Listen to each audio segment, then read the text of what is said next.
My name is Richard. I'm 77 years old. I didn't plan to make this video. Honestly, I don't even know who I'm making it for. But a few months ago, after my wife died, I found something that I can't stop thinking about. And I feel like if I don't talk about it, it will eat me alive. My wife's name was Eleanor. We were married for 43 years. Most people would say we had a good marriage, and for a long time I believed that too. We didn't fight much. We were stable. We raised 2 children, paid off the house, retired quietly. From the outside, we did everything right, but that's the problem. Sometimes you can do everything right and still fail the person who mattered most. Eleanor passed away last winter. Ovarian cancer, fast, brutal. 6 months from diagnosis to goodbye. After the funeral, after the house went quiet, I started going through her things. Not because I was ready, but because I didn't know what else to do with my hands. One afternoon, I opened the bottom drawer of her nightstand. Inside was a small box, and inside that box were letters, dozens of them, all addressed to me. Every single one started the same way. Dear Richard. None of them were opened. None were sent.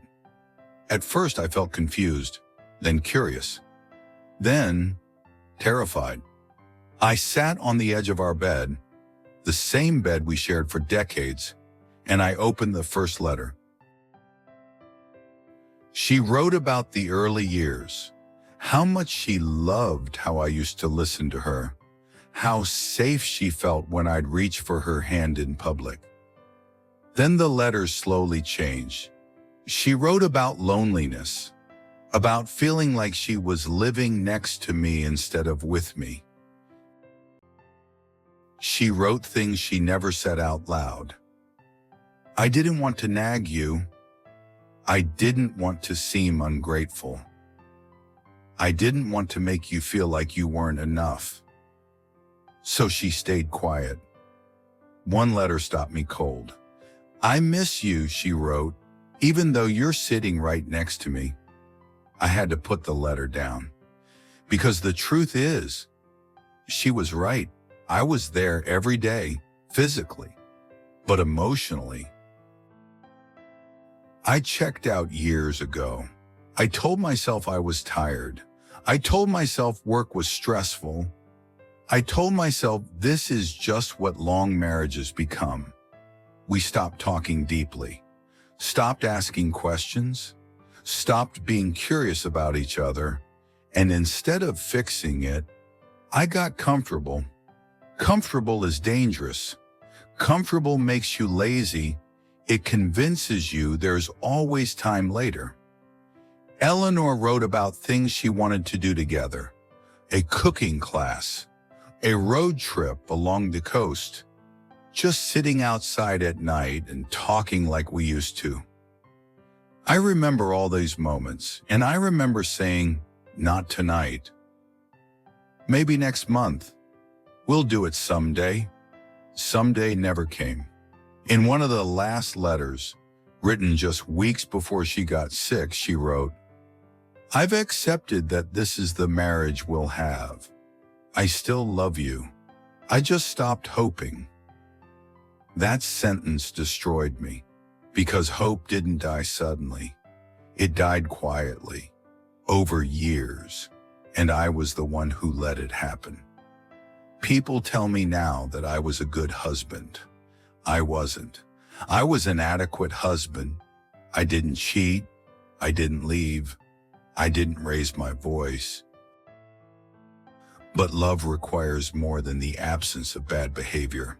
It requires presence, effort, intention. I gave her security, but I stopped giving her myself. Now the house is quiet. too quiet.